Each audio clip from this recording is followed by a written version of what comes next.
batizar os atuais partidos como se eles fossem a continuação com outros nomes do velho PTB, do velho PSD, da velha UDN.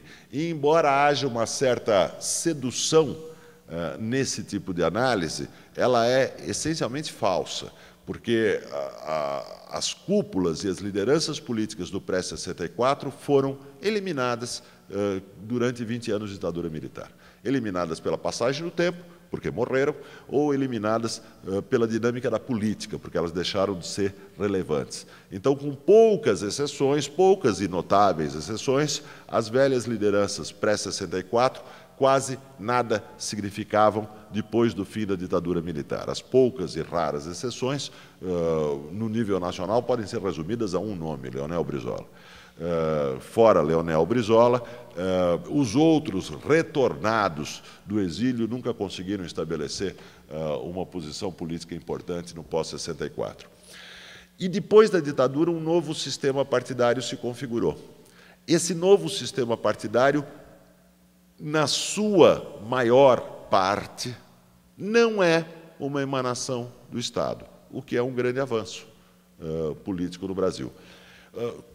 Como é a configuração desse novo sistema partidário do pós-ditadura militar? Basicamente, existem 4 grandes partidos e uma série infindável, uma sopa de letrinha de pequenos partidos, né? Os grandes partidos são o PT, o PSDB, o DEM e o PMDB. E, em torno dos 4 grandes, gira a sopa de letrinhas de pequenos partidos, né? Se a gente fizer uma análise, 3 dos 4 grandes partidos não são emanações do Estado. 3 dos 4 grandes partidos são partidos que, bem ou mal, num processo lento e doloroso, incomum no Brasil, vem definindo um perfil ideológico, né? Vamos começar pelo PSDB. O PSDB definiu um perfil ideológico. Ele representa aqui no Brasil alguma coisa que se poderia denominar terceira via, né? Ou seja, a social-democracia modernizada de Tony Blair, na Inglaterra, de Bill Clinton, nos Estados Unidos. Ele tem um programa. Ele tem um programa que se expressou nos 8 anos de governo de Fernando Henrique Cardoso. Um programa que procura combinar uma economia de mercado e uma regulação estatal por meio de agências reguladoras dessa economia de mercado, uma economia baseada na iniciativa privada, a extensão das liberdades políticas e uma regulação estatal indireta dessa economia competitiva. Esse é um programa político, né? Esse programa político define um perfil para o partido. Porém, o Brasil é o Brasil e o passado continua a pesar sobre o presente. Esse partido, ele até hoje mantém uma série de articulações de interesses regionais, articulações de interesses patrimoniais, articulações de interesses ligados ao controle do aparelho de Estado nessa ou naquela região, que fazem com que, frequentemente, ele pareça um partido oscilante, um partido contraditório. Entre os muitos exemplos que se pode dar disso, eu dou apenas 2. O grupo de Tasso Gereissati, no Ceará, negocia o tempo todo com o grupo de José Sarney, no Maranhão, em torno de uma proposta bem antiga, que felizmente até agora não conseguiu passar, que é a proposta de criação de zonas francas de exportação no Norte e Nordeste. Isso é uma proposta acalentada há muitos anos por Sarney, acalentada há muitos anos por Tasso Gereissati, que não é adotada pelo PSDB como partido, mas que é negociada por Tasso Gereissati junto a José Sarney, que é de outro partido, é do PMDB, sem nenhum problema. Quer dizer, é uma expressão da fraqueza do sistema partidário, da fraqueza que se mantém de um sistema partidário que se reconstituiu no Brasil. Um outro exemplo muito característico é o exemplo da disputa de Aécio Neves com José Serra. Quando Aécio Neves disputa com José Serra, não se trata apenas de uma disputa personalista entre duas lideranças no PSDB, porque no caso de Aécio Neves se trata de algo mais do que a figura dele, se trata de Minas Gerais. Se trata de Minas Gerais. As pessoas frequentemente têm dificuldade para entender por que Aécio Neves é um aliado do prefeito petista, do ex-prefeito petista de Belo Horizonte, Fernando Pimentel, e por que o PSDB de Aécio Neves e o PT de Fernando Pimentel mantêm uma aliança inquebrantável em Minas Gerais. Por que isso aconteceria, né?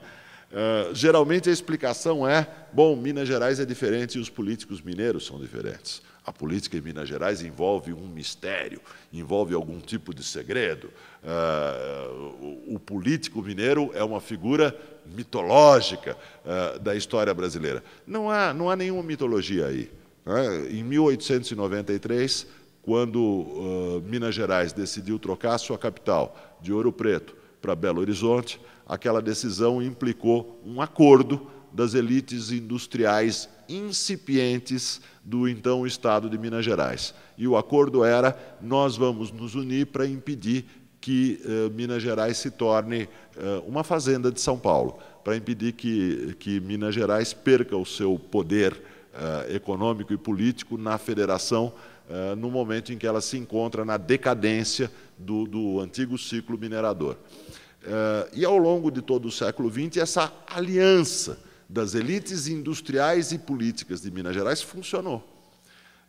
Funcionou para atrair capitais estatais na formação de todo o Vale do Aço, na formação da estrutura industrial siderúrgica de Minas Gerais, funcionou para gerar uma coesão e um consenso político dentro de Minas Gerais, que é um consenso mineiro, que é um consenso estadual, né? Que é o consenso que está na base do fato de que PSDB e PT em Minas Gerais são duas siglas atrás das quais não existe nenhum interesse diferente que não o interesse das elites industriais de Minas Gerais. Os dois partidos não passam de representações eventuais desses interesses que se estabeleceram há tanto tempo. Então, coisas como essas, coisas como os interesses regionais de Tasso Gereissati, os interesses da elite mineira representada por Aécio Neves, perpassam o PSDB, o que não faz com que o que não impede que o partido seja um partido político, né? O Brasil tem partidos políticos hoje. O DEM, vamos pegar o caso do DEM.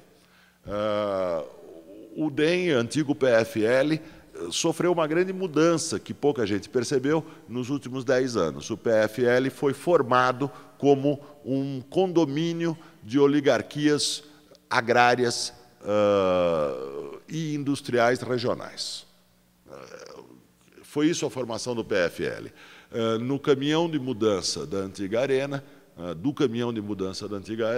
saltaram fora oligarquias regionais que acabaram formando o PFL, onde o nome liberal nada significava, era apenas um nome para rotular os interesses dessas oligarquias, os interesses regionais de cada uma dessas oligarquias. Porém, esse partido sofreu uma modernização nos últimos 10 anos. Sob Jorge Bornhausen, ele se tornou um integrante da Internacional Conservadora, um integrante da Internacional que reúne os partidos conservadores e os partidos democrata-cristãos da Europa. Ele se filiou a essa internacional, ele criou um novo programa e ele hoje tem um perfil programático. O PFL o antigo PFL, o atual DEM, é o que de mais parecido existe com um partido liberal no sentido europeu, não americano da palavra, de um partido liberal no Brasil. É o único partido, por exemplo, que de vez em quando faz jornadas